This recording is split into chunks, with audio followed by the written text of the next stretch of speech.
Bismillahirrahmanirrahim. Assalamualaikum warahmatullahi wabarakatuh. Alhamdulillah, di kesempatan yang luar biasa, berbahagia, di sore yang luar biasa, sekarang saya ingin menyapa sahabat-sahabat sekalian, para pebisnis, para pengusaha yang sedang dalam aktivitas sehari-harinya. Video ini saya khususkan pada Anda semua yang sedang dalam kondisi terpuruk karena utang piutang. Video ini saya khususkan kepada Anda yang sedang mencari jalan keluar bagaimana menyelesaikan utang-utang Anda. Karena di kami utang berapapun insya Allah dalam tempo yang sangat singkat. Insya Allah 1 tahun, insya Allah hutang berapapun selesai. Insya Allah lewat ridho Allah Subhanahu Wa Taala. Namun tidak begitu serta-merta pasti wajib kemudian ajaib, tidak demikian. Karena apa? Ada metode-metode, ada trik-trik yang wajib dijalankan atau dilakukan. Nah, Bapak Ibu sekalian, siapapun Anda yang sekarang sedang melakukan ikhtiar usaha apapun ya, di dalam membangun bisnis, di dalam membangun sistem, di dalam mengembangkan marketingnya, mengembangkan optimasi skill para karyawan-karyawannya. Nah, ini saya ingin bagi nih, ada buku yang sangat-sangat luar biasa, namanya buku Ta'lim Muta'alim.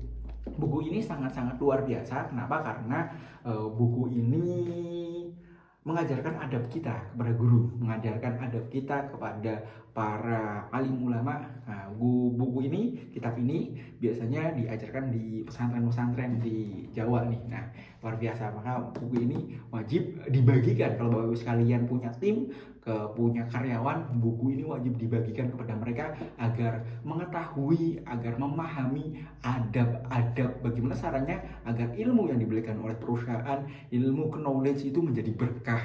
Nah, ada nih di sini nih. Nih luar biasa. Ini karya fenomenal dari Imam Az-Zarnuji. Masya Allah. Nah, Bapak sekalian, langsung saja nih kita ngobrol tentang problem yang sekarang banyak dihadapi para pengusaha, yaitu utang piutang gitu.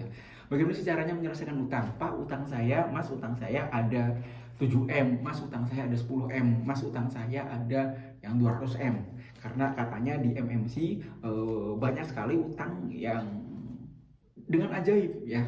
Namun sebenarnya bukan ajaib juga karena kan ada proses yang dilalui.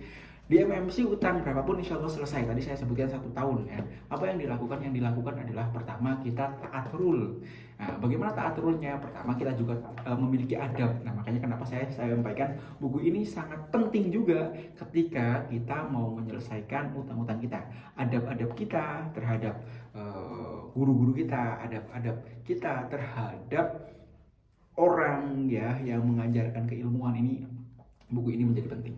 Nah, Bapak dan Ibu sekalian, kita di dalam proses menyelesaikan hutang ya, kita kan harus tahu nih. Yang pertama diketahui dulu keuangan kita. Bagaimana cara mengetahuinya? Kita cek laporan arus kas kita ya, kemudian kita cek juga laporan rugi laba kita. Nah, pertanyaannya Bapak Ibu sekalian, di dalam proses penyelesaian hutang ada kaitannya apa penyelesaian hutang dengan laporan rugi laba atau arus kas? Karena kita ingin tahu apa? Proses kita penyelesaian utang itu kita ada uangnya atau tidak. Proses bagaimana kita menyelesaikan hutang-hutang kita sebenarnya ada kemampuan atau tidak. Nah, kita diketahui dari laporan rugi labanya atau arus kasnya. Mas, saya nggak punya arus kas, Mas, saya nggak punya laporan rugi laba, bagaimana? Nah, ini menjadi problem tersendiri nih. Kalau kita sebagai pengusaha mau menyelesaikan utang sementara kita tidak memiliki arus kas, tidak juga memiliki laporan rugi laba, nah, saya anjurkan ketika Anda pengusaha mulai buat.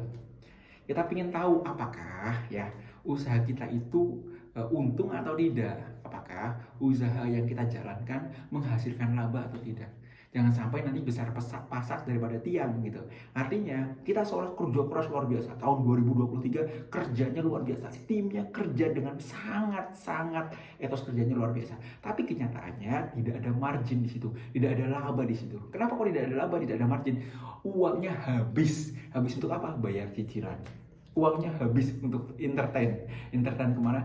Ke pihak abang ya, Masya Allah. Jadi habis di situ tuh, kelihatannya laba ternyata nggak laba, hingga akhirnya ya zong saja. Nah, ketika Bapak sekalian sudah memiliki laporan rugi laba, memiliki arus kas, kita cek apakah pemasukan kita cocok nggak terhadap pengeluaran. Nah, kalau sudah begitu nanti kita bisa mengambil keputusan-keputusan. Keputusannya apa? Nah, itu diajarkan nih. Nah, kalau di buku-buku merah ini nih, di buku kesalahan fatal pengusaha dalam mengembangkan utang ini dibahas nih.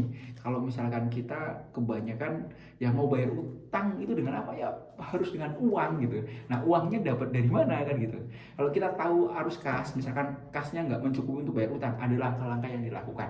Salah satunya ada menjual aset gitu. Nah, jual aset pun tidak bisa langsung laku. Nah, di sini juga dijelaskan bagaimana caranya, bukan dijelaskan secara kompleks tidak ya. Kalau mau jelaskan secara kompleks, Bapak Ibu sekalian bisa ikut pembelajaran di MMC, belajar PWTR, belajar TBE dan lain sebagainya. Di sini banyak sekali kisah-kisah inspiratif bagaimana utang berapapun bisa selesai di buku ini nih. Nah, saran saya buku ini bisa menjadi pegangan bagi Bapak Ibu sekalian yang ingin menyelesaikan utang-utangnya, dan insya Allah utang-utangnya bisa selesai. Kembali Bapak Ibu sekalian, saya ingin Bapak Ibu sekalian mulai fokus kemana? Fokus mengembangkan potensi, fokus memperbaiki sistem, fokus untuk, kalau kita tadi sudah mempelajari tentang laporan rugi laba, apakah usaha kita laba atau tidak, disitulah kita mulai berpikir bagaimana kita membesarkan bisnis lagi. Agar apa? Agar ada income, agar ada margin, agar ada laba. Kalau kita tidak memiliki kekuatan menciptakan laba, nah itu akan jadi problem tersendiri. Kita akan selalu rugi. Nah, jadi gulungan salju tuh. Kalau sudah rugi terus, nah tinggal tunggu ambruknya. Nah, kemudian kita sadari setelah tadi kita cek keuangan kita mulai sadari. Apa yang kita sadari? Apakah ya utang Bapak Ibu sekalian menghadirkan ya maslahat atau menghadirkan maudharat? Itu harus benar-benar disadari. Kalau fundamental ini Bapak Ibu sedang bisa sadari, nah kita akan memunculkan kesadaran bahwasanya utang itu tidak boleh dibayar dengan utang lagi. Catatannya begitu. Karena apa? Kalau kita utang dibayar dengan utang lagi, gali lubang tutup lubang, nggak selesai.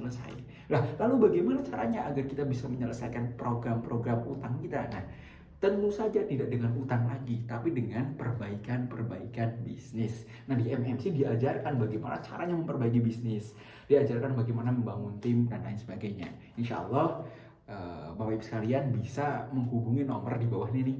Nomor di bawah ini kita mau ngobrol-ngobrol, karena masing-masing orang kan problemnya masing-masing. Saya ada utang leasing, bagaimana cara penyelesaiannya. Utang leasing sederhana saja sebenarnya penyelesaiannya, menggunakan teknik-teknik MMC insya Allah bisa selesai. Utang dengan lembaga keuangan itu macam-macam. Ada lembaga keuangan yang dengan agunan, ada lembaga keuangan yang tidak menggunakan agunan. Apa yang tidak menggunakan agunan? Contoh, ketika Bapak-Bapak sekalian itu seorang ASN biasanya menggunakan surat saktinya menggunakan SK-nya. Nah, itu tanpa agunan tuh, ada SK ya. Nah, cara penyelesaian utang yang dengan agunan dengan penyelesaian utang yang tidak dengan agunan juga penyelesaiannya juga berbeda-beda. Nah, saya ajak Bapak sekalian nanti kalau mau ngobrol-ngobrol penyelesaiannya bagaimana bisa menghubungi nomor di bawah ini. Nomornya di 0812 9697 4968 itu nomor saya. Nanti Bapak sekalian bisa ngobrol langsung bagaimana Bapak sekalian bisa menyelesaikan utang-utang Bapak sekalian dengan riang gembira dan bahagia, dan insya Allah hidupnya berkah ke depan. Oke, assalamualaikum, salam sukses, assalamualaikum warahmatullahi wabarakatuh.